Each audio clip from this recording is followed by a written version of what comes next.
এই জাতিকে চেতনার ট্যাবলেট খাওয়ায় খাওয়ায় 50 বছর নানান জন ব্যবহার করেছে।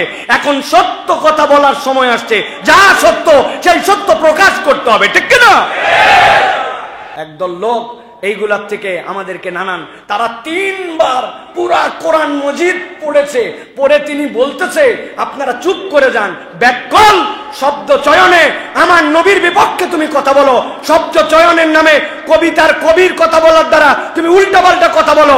আমরা বলতে চাই সেটা কবির কথা হোক, দার্শনিকের কথা হোক, পৃথিবীর শ্রেষ্ঠ লোকের কথা হোক, তোমাদের ভাষায় বুদ্ধিজীবীর কথা হোক, আমার নবীর শানে এরকম একটা শব্দ চয়নে যদি বেয়াদবি হয়, মুসলমান ওইটাকে সহ্য করবে না। তুমি যাই হও না কেন, আমার নবীর ইজ্জতের আগে কোনো কিচ্ছু নাই, ঠিক না? রাখাল রাহা, তুমি কিসের রাখাল রাহা? তুমি নিজের নাম পর্যন্ত বিকৃত করেছো। সাজ্জাদুল ইসলাম নাম তুমি গ্রহণ করতে তোমার কষ্ট লাগে, তুমি রাখাল নাম দিছো, রাহা নাম দিছো।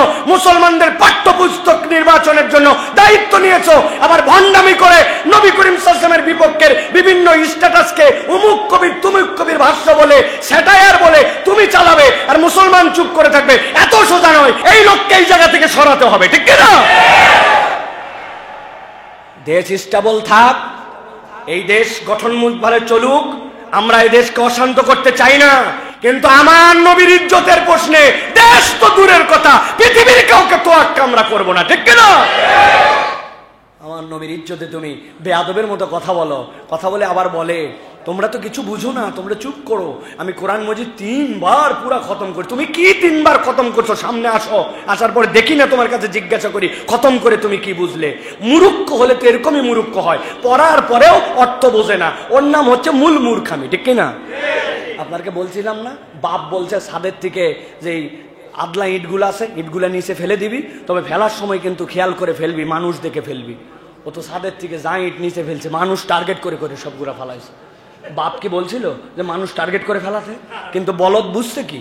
বলদ বুঝছে যে ওর বাপ বলছে যে মানুষ দেখে ফেলতে, ও বলছে বাবা মানুষ দেখা মানে মানুষের মাথায় যেন না পড়ে, আর ও বুঝে নিচ্ছে মানুষ দেখা মানে মানুষ দেখে দেখে ফেলো।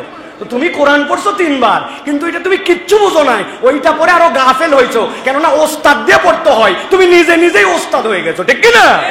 তুমি বুঝবা কি?